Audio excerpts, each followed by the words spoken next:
ಇದು ಸಿಲಿಂಡರ್ ಸ್ಫೋಟ ಅಂತ ಹೇಳ್ತಾರೆ, ಬಟ್ ಇದು ಸಿಲಿಂಡರ್ ಆಗಕ್ಕೆ ಚಾನ್ಸ್ ಇಲ್ಲ, ಬೇರೆ ಏನೋ ಸ್ಫೋಟ ಆಗಿರೋದು. ದಯವಿಟ್ಟು ಯಾರ ಇದಕ್ಕೆ ರೆಸ್ಪಾಂಡ್ ಮಾಡಿ. ಇಲ್ಲಿ ಒಂದೇ ಒಂದು ಪ್ರಿಕಾಷನರಿ ಮೆಜರ್ಸ್ ಏನೂ ಇಲ್ಲ.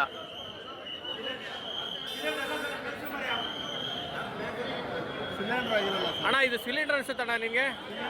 ಸಿಲಿಂಡರ್ ಅಲ್ಲ, ಬೇರೆ ಏನೋ ಸ್ಫೋಟ ಆಗಿರೋದು.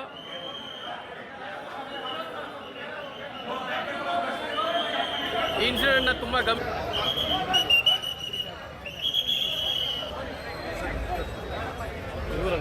ನಂಬರ್ ಪ್ಲೇಟ್ ಹಾಕೊಳ್ಳ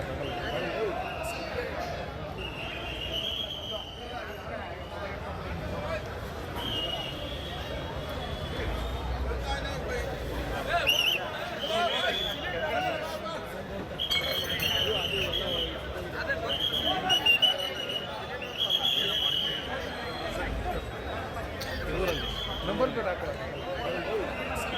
ಇಲ್ಲ ಇಲ್ಲ, ಮೀಡಿಯಾ ಇರಿ ಸರ್. ಪ್ರಿಕಾಷನ್ಸ್ ತಗೊಂಡಿರೋ ನೀವು ಮಾಡಿರೋದೆಲ್ಲ ಹಿಂಗೆ ಕೆಲಸಗಳು. ಈರಪ್ಪ ಯಾಕಪ್ಪ ಒಂದು ಪ್ರಿಕಾಷನ್ಸ್ ತಗೊಂಡಿರೋ ನೀವು ಮಾಡಿರೋದೆಲ್ಲ ಹಿಂಗೆ ಕೆಲಸಗಳು. ಈರಪ್ಪ ಯಾಕಪ್ಪ ಒಂದು ಪ್ರಿಕಾಷನ್ಸ್ ತಗೊಂಡಿರೋ ನೀವು ಮಾಡಿರೋದು. ನಂಬರ್ ಪ್ಲೇಟ್ ಹಾಕೊಳ್ಳ.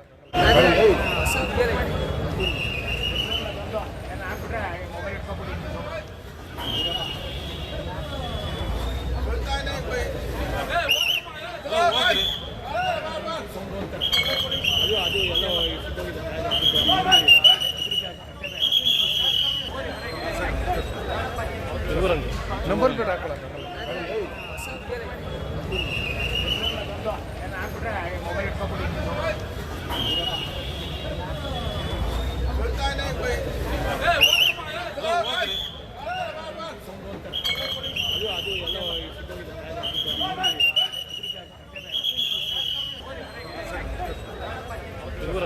ನಂಬರ್ ಪ್ಲೇಟ್ ಹಾಕೊಳ್ಳ. ಅಲ್ಲಿನ ಸ್ಥಳೀಯರು ಹೇಳುವ ಪ್ರಕಾರ ಕುಂದಲಹಳ್ಳಿಯ ಈ ಬ್ಲಾಸ್ಟ್ ಇದೆಯಲ್ಲ, ಇದು ಬಾಂಬ್ ಬ್ಲಾಸ್ಟ್ ಅಂತ ಯಾರು ಕೂಡ ಖಚಿತವಾಗಿ ಈ ಕ್ಷಣ ಕೇಳಲಿಕ್ಕೆ ಸಾಧ್ಯವಾಗೋದಿಲ್ಲ ಅಂತ ಹೇಳಿದ್ರು.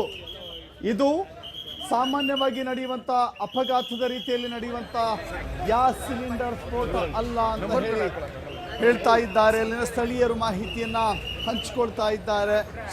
ಸಾಮಾನ್ಯವಾಗಿ ನಾವು ನೋಡುವಂತಹ ಬಾಂಬ್ ಬ್ಲಾಸ್ಟ್ಗಳು ಹೇಗಿರುತ್ತೆ, ಯಾವ ಸ್ವರೂಪದಲ್ಲಿರುತ್ತೆ ಅನ್ನೋದನ್ನು ಕೂಡ ನಾವು ಗಮನಿಸಿದ್ದೇವೆ. ಸ್ಫೋಟದ ರಾಮೇಶ್ವರ ಕೆಫೆಯಲ್ಲಿ ಕರೆಕ್ಟ್ ಆಗಿ 1:30ಕ್ಕೆ ಬ್ಲಾಸ್ಟ್ ಆಗಿದೆ. ಬ್ಲಾಸ್ಟ್ ಟೈಮ್ನಲ್ಲಿ 100ಕ್ಕೂ ಹೆಚ್ಚು ಜನ ಇದ್ರು. ಬ್ಲಾಸ್ಟ್ ಆಗ್ತಾ ಇದ್ದಂತೆ ನುಗ್ಗಲು ಓಡೋಡಿ ಹೋಗಿದ್ದಾರೆ ಜನ. ಡಸ್ಟ್ಬಿನ್ ಪಕ್ಕದಲ್ಲಿದ್ದ 3 ಗಾಯವಾಗಿದೆ. ಹೊರಗಡೆ ನಿಂತಿದ್ದಂತ 2 ಕೂಡ ಗಂಭೀರ ಗಾಯವಾಗಿದೆ. ರಾಮೇಶ್ವರ ಕೆಫೆ ಮಧ್ಯಾಹ್ನ 1:30 ಅಂದ್ರೆ ಸರಿಯಾಗಿ ಊಟದ ಸಮಯಕ್ಕೆ ಸುತ್ತಮುತ್ತ ಇರುವಂತ ಜನ ಊಟಕ್ಕೆ ಬರ್ತಾರೆ.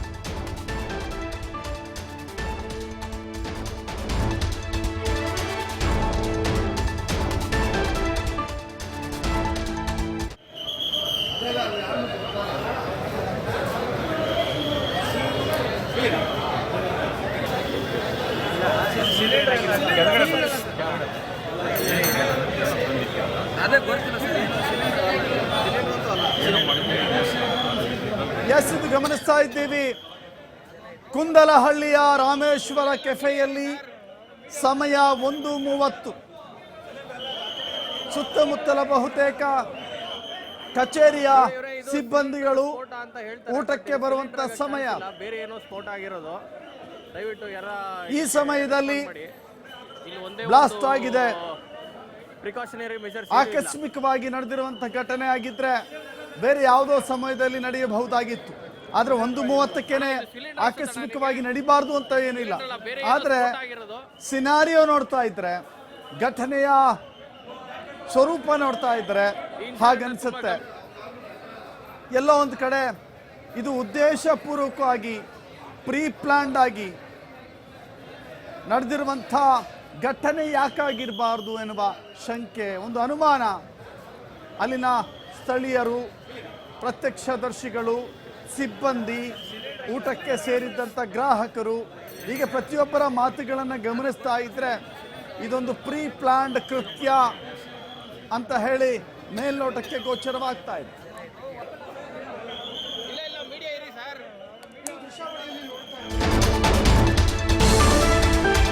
ಎಐ ಕ್ಯಾಮೆರಾದಲ್ಲಿ ಇಬ್ಬರು ಶಂಕಿತರು ಪತ್ತೆಯಾಗಿದ್ದಾರೆ. ಎಐ ಕ್ಯಾಮೆರಾದಲ್ಲಿ ಇಬ್ಬರು ಶಂಕಿತರು ಪತ್ತೆಯಾಗಿದ್ದಾರೆ.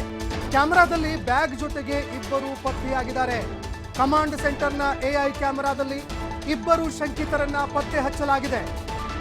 ಇನ್ನು ಸ್ಥಳಕ್ಕೆ ಕಮಿಷನರ್ ದಯಾನಂದ್ ಅವರು ಕೂಡ ದೌಡಾಯಿಸಿದ್ದಾರೆ. ಇನ್ನು ಟ್ರಾಫಿಕ್ ಅಲ್ಲಿ ಎಐ ಕ್ಯಾಮೆರಾಗಳನ್ನ ಇಡಲಾಗಿತ್ತು. ಎಐ ಕ್ಯಾಮೆರಾ ಅಂತಂದ್ರೆ ಆರ್ಟಿಫಿಷಿಯಲ್ ಇಂಟೆಲಿಜೆನ್ಸ್ ನ ಕ್ಯಾಮೆರಾಗಳನ್ನ ಅಳವಡಿಕೆ ಮಾಡಲಾಗಿತ್ತು. ಈ ಆರ್ಟಿಫಿಷಿಯಲ್ ಇಂಟೆಲಿಜೆನ್ಸ್ ಕ್ಯಾಮೆರಾದಲ್ಲಿ ಇಬ್ಬರು ಶಂಕಿತರು ಪತ್ತೆಯಾಗಿದ್ದಾರೆ. ಇನ್ನು ಅವರ ಹತ್ರ ಬ್ಯಾಗ್ ಕೂಡ ಇರುವಂತದ್ದು ಪತ್ತೆಯಾಗಿದೆ. ಇನ್ನು ಮತ್ತೊಂದೆಡೆಯಲ್ಲಿ ಸ್ಥಳಕ್ಕೆ ಕಮಿಷನರ್ ದಯಾನಂದ್ ಅವರು ಕೂಡ ದೌಡಾಯಿಸಿ ಬಂದಿದ್ದಾರೆ. ಘಟನೆಗೆ ಸಂಬಂಧಪಟ್ಟಂತೆ ಇದೀಗ ಪ್ರಾಥಮಿಕವಾಗಿ ಸಿಕ್ಕಿರುವಂತಹ ಮಾಹಿತಿಗಳನ್ನ ಕಲೆ ಹಾಕ್ತಾ ಇದ್ದಾರೆ. ಇನ್ನು ಅದೇ ರೀತಿಯಾಗಿ ಅದೇ ಬ್ಯಾಗ್ನಲ್ಲಿ ಏನಾದರೂ ಆ ಶಂಕಿತರು ಈ ಎಕ್ಸ್ಪ್ಲೋಸಿವ್ ಅನ್ನ ತಂದು ಏನಾದರೂ ಇಟ್ರ ಅನ್ನುವಂತಹ ಪ್ರಶ್ನೆ ಕೂಡ ಎದುರಾಗ್ತಾ ಇದೆ.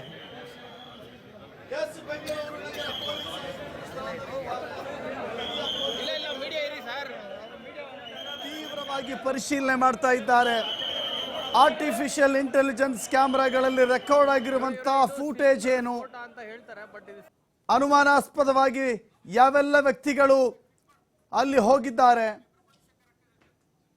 ಯಾವೆಲ್ಲ ರೀತಿಯ ನಡವಳಿಕೆಯಲ್ಲಿ ದಾಖಲಾಗಿದೆ, ಒಂದು ವೇಳೆ ಉಗ್ರ ಅಥವಾ ಉಗ್ರ ಚಟುವಟಿಕೆಯ ವ್ಯಕ್ತಿ ಯಾರಾದರೂ ಅಲ್ಲಿ ಸಂಚಾರ ಮಾಡಿದ್ರೆ ಆತನ ನಡವಳಿಕೆಗಳು. ಕಿಚನ್ ಕಡೆ ಹೋಗಿಲ್ಲ, ಈ ಕಡೆ ಅವರ ಕಸ್ಟಮರ್ ಊಟ ಮಾಡ್ತಾ ಇದ್ರು. ಅದೇ ಇಷ್ಟಿದೆ ಸರ್. ಅಂತ ಯಾವುದೂ ಇಲ್ಲ ಸರ್. ಸಿಲಿಂಡರ್ ಬ್ಲಾಸ್ಟ್ ಅಂತೂ ನಡೆದಿಲ್ಲ ಇಲ್ಲಿ. ಅಲ್ಲಿ ಇಲ್ಲ ಸರ್, ಅದೆಲ್ಲ ಬರೀ ಸಿಟ್ಟಿಂಗ್ ಏರಿಯಾ ಅಷ್ಟೇ ಸರ್. ಆಲ್ಮೋಸ್ಟ್ 500ರಿಂದ 600 ಜನ ಮೇಲೆ ಇದ್ರು. ಬಟ್ ಇಂಜುರೀಸ್ ಆಗಿರೋದು 5ರಿಂದ 6 ಜನಕ್ಕೆ ಇಂಜುರೀಸ್ ಆಗಿದೆ. ತುಂಬಾ ಸೀರಿಯಸ್ ಕಂಡೀಷನ್ ಸರ್. ಇಲ್ಲಿ ಫೆಸಿಲಿಟಿ ಹೆಂಗಿತ್ತು ಅಂದ್ರೆ ನಾನು ವಿಡಿಯೋದಲ್ಲಿ ಶೇರ್ ಮಾಡಿದ್ದೆ ನಮಗೆ. ಇಲ್ಲೆಲ್ಲ ಫುಲ್ ರಕ್ತ ಆಗಿ ಇದೆಲ್ಲ ಕೂದಲೆಲ್ಲ ಬರ್ನ್ ಆಗಿದೆ. ಬರ್ನ್ ಆದ ಮತ್ತು ಬಟ್ಟೆ ಗಿಟ್ಟೆಲ್ಲ ಬರ್ನ್ ಆಗಿದೆ. ಆದ್ರೂ ಈ ಹೋಟೆಲ್ ಸಿಬ್ಬಂದಿ ಆಗ್ಲಿ ಯಾರು ಆಗ್ಲಿ ಅವ್ರನ್ನ ಹಾಸ್ಪಿಟಲ್ ಸೇರಿಸೋ ಜವಾಬ್ದಾರಿ ಇಲ್ಲ. ಸ್ಥಳೀಯರು ಬಂದು ಇಲ್ಲಿ ಲೋಕಲೈಟ್ ಬಂದು ಅವ್ರನ್ನೆಲ್ಲ ಹಾಸ್ಪಿಟಲ್ಗೆ ರೆಸ್ಟ್ ಮಾಡಿದ್ದಾರೆ ಹೊರತು ಆ ಹೋಟೆಲ್ ಸಿಬ್ಬಂದಿ ಯಾರು ಇಲ್ಲ, ಸುಮ್ಮನೆ ನಿಂತ್ಕೊಂಡು ನೋಡ್ತಾ ಇದ್ದಾರೆ. ಅದರೆಲ್ಲ ಆಚೆ ಕಡೆನೇ ಅಲ್ಲೇ ಫುಡ್ ಕಿಚನ್ ಕಡೆ ಹೋಗಿಲ್ಲ, ಈ ಕಡೆ ಅವರ ಕಸ್ಟಮರ್ ಊಟ ಮಾಡ್ತಾ ಇದ್ರು. ಅದೇ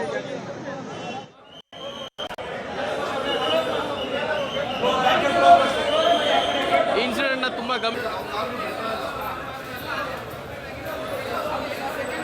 ತುಂಬಾ ಸೀರಿಯಸ್ ಕಂಡೀಷನ್ ಸರ್.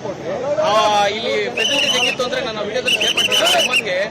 ಇಲ್ಲೆಲ್ಲ ಫುಲ್ ರಕ್ತ ಆಗಿ ಇದೆಲ್ಲ ಕೂದಲೆಲ್ಲ ಬರ್ನ್ ಆಗಿದೆ. ಬರ್ನ್ ಆದ ಮತ್ತು ಬಟ್ಟೆ ಗಿಟ್ಟೆಲ್ಲ ಬರ್ನ್ ಆಗಿದೆ. ಆದ್ರೂ ಈ ಹೋಟೆಲ್ ಸಿಬ್ಬಂದಿ ಆಗ್ಲಿ ಯಾರು ಆಗ್ಲಿ ಅವ್ರನ್ನ ಹಾಸ್ಪಿಟಲ್ ಸೇರಿಸೋ ಜವಾಬ್ದಾರಿ ಇಲ್ಲ. ಸ್ಥಳೀಯರು ಬಂದು ಇಲ್ಲಿ ಲೋಕಲೈಟ್ ಬಂದು ಅವ್ರನ್ನೆಲ್ಲ ಹಾಸ್ಪಿಟಲ್ಗೆ ರೆಸ್ಟ್ ಮಾಡಿದ್ದಾರೆ ಹೊರತು ಆ ಹೋಟೆಲ್ ಸಿಬ್ಬಂದಿ ಯಾರು ಇಲ್ಲ, ಸುಮ್ಮನೆ ನಿಂತ್ಕೊಂಡು ನೋಡ್ತಾ ಇದ್ದಾರೆ. ಅದರೆಲ್ಲ ಆಚೆ ಕಡೆನೇ ಅಲ್ಲೇ ಫುಡ್ ಕಿಚನ್ ಕಡೆ ಹೋಗಿಲ್ಲ, ಈ ಕಡೆ ಅವರ ಕಸ್ಟಮರ್ ಊಟ ಮಾಡ್ತಾ ಇದ್ರು. ಅದೇ ಇಷ್ಟಿದೆ ಸರ್. ಅಂತ ಯಾವುದೂ ಇಲ್ಲ ಸರ್. ಸಿಲಿಂಡರ್ ಬ್ಲಾಸ್ಟ್ ನೋಡ್ತಾ ಇದ್ದೀವಿ, ಅಲ್ಲಿನ ಜನ ಹೇಳೋದನ್ನ ಕೇಳಿಸ್ಕೊಳ್ತಾ ಇದ್ದೀವಿ. ಜನ ಖಂಡಿತವಾಗಿ ಹೇಳ್ತಾ ಇದ್ದಾರೆ ಇದು ಗ್ಯಾಸ್ ಸಿಲಿಂಡರ್ ಸ್ಫೋಟ ಅಲ್ಲ, ಬದಲಾಗಿ ಬೇರೆಯದ್ದೇ ರೀತಿ ಸಂಶಯಕ್ಕೆ ಎಡೆಮಾಡಿಕೊಡುವಂತ ಸ್ಫೋಟ ಅಂತ ಹೇಳಿ. ಬೆಂಗಳೂರಿಗೆ ಸ್ಫೋಟಗಳು ಹೊಸದಲ್ಲ. ಈ ಹಿಂದೆಯೂ ಕೂಡ ಅನೇಕ ಕಡೆಗಳಲ್ಲಿ ಬಾಂಬ್ ಸ್ಫೋಟಗಳು ನಡೆದಿದ್ದಾವೆ. ಬೆಂಗಳೂರು ಬೇರೆ ಬೇರೆಯ ಕಾರಣಕ್ಕಾಗಿ ಸುದ್ದಿ ಮಾಡ್ತಾ ಇತ್ತು. ಇದೀಗ ಈ ಸ್ಫೋಟದ ಕಾರಣಕ್ಕಾಗಿ ಸುದ್ದಿ ಆಗ್ತಾ ಇದೆ. ಘಟನೆಯ ಚಲನವಲನಗಳನ್ನ, ಘಟನೆಯ ಪೂರ್ವದಲ್ಲಿ, ಘಟನೆಯ ನಂತರ ಏನೆಲ್ಲ ನಡೆದಿದೆ ಎನ್ನುವ ಎಲ್ಲ ಮಾಹಿತಿಯನ್ನ ಪರಿಶೀಲನೆ ಮಾಡ್ತಾ ಇದ್ದಾರೆ. ಫೂಟೇಜ್ ಸಿಕ್ಕ ನಂತರದಲ್ಲಿ ಒಂದು ಕ್ಲಾರಿಟಿ ಸಿಗುತ್ತೆ. ಒಂದು ಭಾಗ. ಎರಡನೇ ಭಾಗ ಅಂತ ಹೇಳಿದ್ರೆ ಸ್ಫೋಟಕ್ಕೆ ಬಳಸಿರುವಂಥ ಸಾಮಗ್ರಿಗಳೇನೇನು, ಸ್ಫೋಟಕ್ಕೆ ಬಳಸಿರುವಂಥ ಆ ಸ್ಫೋಟಕಗಳ ತೀವ್ರತೆ ಎಷ್ಟರ ಮಟ್ಟಿಗಿರುತ್ತೆ. ಕೇವಲ ಇದು ಭಯಪಡಿಸಲಿಕ್ಕಾಗಿ, ಜನರನ್ನು ಹೆದರಿಸಲಿಕ್ಕಾಗಿ ಮಾಡಿರುವಂಥ ಘಟನೆನ, ಅಥವಾ ಇದೊಂದು ಎಕ್ಸ್ಪರಿಮೆಂಟ್, ಇದೊಂದು ಪ್ರಾಯೋಗಿಕವಾಗಿ ಅಲ್ಲಿ ನಡೆಸಲಾದಂಥ ಟೆಸ್ಟ್ ಇದು, ಅಥವಾ ನಿಜವಾಗಿಯೂ ಕೂಡ ಜನನಿಬಿಡ ಪ್ರದೇಶದಲ್ಲಿ ಹೆಚ್ಚು ಜನ ಸೇರಿರುವ ಕಾರಣಕ್ಕಾಗಿ ಬಹಳ ದೊಡ್ಡ ರಕ್ತಪಾತವನ್ನ ಮಾಡುವಂತ ಹುನ್ನಾರ ಇದರಲ್ಲಿ ಅಡಗಿತ್ತ. ಈ ಎಲ್ಲ ರೀತಿಯ ಆಯಾಮಗಳಲ್ಲಿ ತನಿಖೆ ನಡೀತಾ ಇದೆ, ತನಿಖೆ ಮುಂದುವರಿತಾ ಇದೆ. ಬೆಂಗಳೂರಿನಲ್ಲಿ ಸ್ಫೋಟವಾದ್ರೆ ನಿಜಕ್ಕೂ ಕೂಡ, ಯಾಕೆಂತ ಹೇಳಿದ್ರೆ ಬೆಂಗಳೂರು ಗ್ಲೋಬಲ್ ಸಿಟಿ, ಬೆಂಗಳೂರು ಅಂತಾರಾಷ್ಟ್ರೀಯ city, Bengaluru ITBT city, Bengaluru ಕೇವಲ ನಮ್ಮ ರಾಷ್ಟ್ರದ ಒಂದು ನಗರವಾಗಿ ಉಳಿದುಕೊಂಡಿಲ್ಲ, ಅಂತಾರಾಷ್ಟ್ರೀಯ ಮಟ್ಟದಲ್ಲಿ ಬಹಳ ದೊಡ್ಡ ಸದ್ದು ಮಾಡಿದಂಥ ಸುದ್ದಿಯಾಗುವಂಥ ನಗರ, ಇಂಟರ್ನ್ಯಾಷನಲ್ ಸಿಟಿ, ಗ್ಲೋಬಲ್ ಸಿಟಿ ಅಂತ ಕರೆಯಲ್ಪಡುವಂಥ ಬೆಂಗಳೂರಿನಲ್ಲಿ ಇಂಥ ಘಟನೆಗಳನ್ನು ಸಣ್ಣ ಮಟ್ಟದಲ್ಲಿ ಆದರೂ ಕೂಡ ಬಹಳ ದೊಡ್ಡ ಮಟ್ಟದ ಸುದ್ದಿ ಆಗುತ್ತೆ, ಅಂತಾರಾಷ್ಟ್ರೀಯ ಮಟ್ಟದಲ್ಲಿ ಸುದ್ದಿ ಆಗುತ್ತೆ. ಹೀಗಾಗಿ ಬೆಂಗಳೂರಿಗೆ ಸಾಕಷ್ಟು ರೀತಿಯ ಪ್ರಾಶಸ್ತ್ಯ ಇದೆ, ಪ್ರಾಮುಖ್ಯತೆ ಇದೆ. ಬೆಂಗಳೂರು ಅಂತ ಹೇಳಿದ್ರೆ ಅದೊಂದು ರೀತಿಯ IT ಹಬ್ ಇದು. ಈ ಕಾರಣಕ್ಕಾಗಿ ಇಲ್ಲಿ ಸಣ್ಣ ಪುಟ್ಟ ಉಗ್ರ ಚಟುವಟಿಕೆಗಳು ನಡೆದಿದ್ದೇ ಆದರೆ, ನಾವು ಈ ಘಟನೆಯನ್ನ ಉಗ್ರ ಚಟುವಟಿಕೆಗಳು ಅಂತ ಹೇಳ್ತಾ ಇಲ್ಲ, ಆದರೆ ನಡೆದಿದ್ದೇ ಆದರೆ ಬಹಳ ದೊಡ್ಡ ಮಟ್ಟದ ಸಮಸ್ಯೆ ಆಗುತ್ತೆ. ಎಸ್, ಬಾಂಬ್ FSL ಟೀಮ್ ಬಂದಿದೆ. ATS ನಿಂದ FSL ತಂಡದಿಂದ ತನಿಖೆ ನಡೀತಾ ಇದೆ. ಸ್ವಲ್ಪದರಲ್ಲೇ ಸ್ಥಳಕ್ಕೆ NIA ತಂಡ ಕೂಡ ಭೇಟಿ ಕೊಡುತ್ತೆ. ಬ್ಲಾಸ್ಟ್ ಜಾಗಕ್ಕೆ ಭಯೋತ್ಪಾದಕ ನಿಗ್ರಹ ದಳ ಕೂಡ ಆಗಮಿಸಿದೆ. ಇನ್ನು ATS ನಿಂದ ಸ್ಥಳ ಪರಿಶೀಲನೆ ನಡೀತಾ ಇದೆ. FSL ಟೀಮ್ ಜೊತೆಯಲ್ಲಿ ಚರ್ಚೆ ನಡೀತಾ ಇದೆ. ಇನ್ನು ಅದೇ ರೀತಿಯಾಗಿ ಸ್ವಲ್ಪದರಲ್ಲಿ ಬ್ಲಾಸ್ಟ್ ಆದ ಬಳಿಕ ಯಾವುದೇ ಒಂದು ಸಿಲಿಂಡರ್ ಅಥವಾ ಬಾಯ್ಲರ್ ನಿಂದ ಸ್ಫೋಟ ಆಗಿದ್ರೆ ಕೆಲವು ಕ್ಷಣದಲ್ಲಿ ಇದು ಬಾಯ್ಲರ್ ಇಂದ ಆಗಿರುವಂತಹ ಸ್ಫೋಟ, ಇದು ಸಿಲಿಂಡರ್ ನಿಂದ ಆಗಿರುವಂತಹ ಸ್ಫೋಟ ಅನ್ನುವಂಥದ್ದು ಗೊತ್ತಾಗಿ ಹೋಗುತ್ತೆ. ಆದ್ರೆ ಸ್ಥಳದಲ್ಲಿ ಬ್ಯಾಟರಿ ಸಿಕ್ಕಿದೆ, ಅದೇ ರೀತಿಯಾಗಿ ಒಂದು ಸರ್ಕ್ಯೂಟ್ ಕೂಡ ಸಿಕ್ಕಿದೆ. ಇನ್ನು ಪ್ರಮುಖವಾಗಿ ನಟ್ ಹಾಗೂ ಬೋಲ್ಟ್ಗಳು ಕೂಡ ಸಿಕ್ಕಿದೆ. ಇದೆಲ್ಲವೂ ಕೂಡ ಪ್ರಾಥಮಿಕವಾಗಿ ಕಚ್ಚಾ ಬಾಂಬ್ಗಳಲ್ಲಿ ಬಳಕೆಯಾಗುವಂತಹ ಸಾಮಗ್ರಿಗಳು. ಇನ್ನು ಈ ಬ್ಲಾಸ್ಟ್ ನಲ್ಲಿ ಯಾವ ಒಂದು ಬ್ಲಾಸ್ಟ್ ಆಗುವಂತಹ ಮಟೀರಿಯಲ್ ಅನ್ನ ಬಳಕೆ ಮಾಡಲಾಗಿದೆ ನೋಡಿ. ಸಾಮಾನ್ಯವಾಗಿ IED ಆಗಿರಬಹುದು ಅಥವಾ ಬೇರೆ ಏನಾದರೂ ಪ್ರಬಲವಾಗಿರುವಂತಹ ಬಾಂಬ್ ಸ್ಫೋಟವಾಗುವಂತಹ ಕೆಮಿಕಲ್ಗಳನ್ನ ಬಳಕೆ ಮಾಡಿದ್ರೆ ಈ ರೀತಿಯಾದಂತಹ ತೀವ್ರತೆ ಇರೋದಿಲ್ಲ. ಆದರೆ ಸಾಮಾನ್ಯವಾಗಿ ಇದೊಂದು ಕಚ್ಚಾ ಬಾಂಬ್ ಅನ್ನುವಂಥದ್ದು ತಿಳಿದು ಬರ್ತಾ ಇದೆ. ಅದೇ ರೀತಿಯಾಗಿ NIA ತಂಡ ಕೂಡ ಬರ್ತಾ ಇದೆ, ATS ತಂಡ ಬರ್ತಾ ಇದೆ, FSL ತಂಡ ಕೂಡ ಸ್ಥಳದಲ್ಲಿ ಮೊಕ್ಕಾಂ ಹೂಡಿದೆ. ಯಾವ ಒಂದು ಸಾಮಗ್ರಿಗಳನ್ನು ಬಳಕೆ ಮಾಡಿ, ಯಾವ ಕೆಮಿಕಲ್ಗಳನ್ನು ಬಳಕೆ ಮಾಡಿ ಈ ಸ್ಫೋಟ ಮಾಡಿರಬಹುದು ಅನ್ನುವಂತಹ ವಿಷಯಕ್ಕೆ ಸಂಬಂಧಪಟ್ಟಂತೆ ಮಾಹಿತಿಗಳನ್ನ ಕಲೆ ಹಾಕ್ತಾ ಇದ್ದಾರೆ. ಇನ್ನು ಸಾಮಾನ್ಯವಾಗಿ ನಾವು ನೋಡಿದಾಗ ನೋಡಿ, ಯಾವುದೇ ಒಂದು ಸಿಲಿಂಡರ್ ಸ್ಫೋಟ ಆಯಿತು ಅಂದ್ರೆ ಅಥವಾ ಯಾವುದಾದ್ರೂ ಒಂದು ಬಾಯ್ಲರ್ಗಳು ಸ್ಫೋಟ ಆಯಿತು ಅಂದ್ರೆ ಮೇಲ್ನೋಟಕ್ಕೆ ಎಲ್ಲವೂ ಕೂಡ ಸ್ಪಷ್ಟವಾಗಿ ಗೊತ್ತಾಗ್ಬಿಡುತ್ತೆ. ಇಲ್ಲ ಸಿಲಿಂಡರ್ ಸ್ಫೋಟ ಆಗಿದೆ ಅನ್ನುವಂಥದ್ದು ಸ್ಪಷ್ಟವಾಗಿ ಗೊತ್ತಾಗುತ್ತೆ. ಅದೇ ರೀತಿಯಾಗಿ ಬಾಯ್ಲರ್ ಸ್ಫೋಟ ಆಗಿದ್ರೆ ಸಾಮಾನ್ಯವಾಗಿ ಇದು ಬಾಯ್ಲರ್ದಿಂದ ಆಗಿರುವಂತಹ ಸ್ಫೋಟ ಅನ್ನುವಂಥದ್ದು ಗೊತ್ತಾಗಿ ಹೋಗುತ್ತೆ. ಆದರೆ ಈವರೆಗೆ ಯಾವ ಸಾಮಗ್ರಿಗಳನ್ನು ಬಳಕೆ ಮಾಡಿದ್ದಾರೆ ಅನ್ನುವಂಥದ್ದು ಗೊತ್ತಾಗಿಲ್ಲ. ಇನ್ನು ಮತ್ತೊಂದೆಡೆಯಲ್ಲಿ ಸಾಮಾನ್ಯವಾಗಿ ಇದು ಮೇಲ್ನೋಟಕ್ಕೆ ಕಂಡು ಬರ್ತಾ ಇರುವಂಥದ್ದು ಕೂಡ ಯಾವುದೋ ಒಂದು ಕಚ್ಚಾ ಬಾಂಬ್ ಸ್ಫೋಟ ಮಾಡಿದ್ದಾರೆ ಅನ್ನುವಂಥದ್ದು ಗೊತ್ತಾಗ್ತಾ ಇದೆ.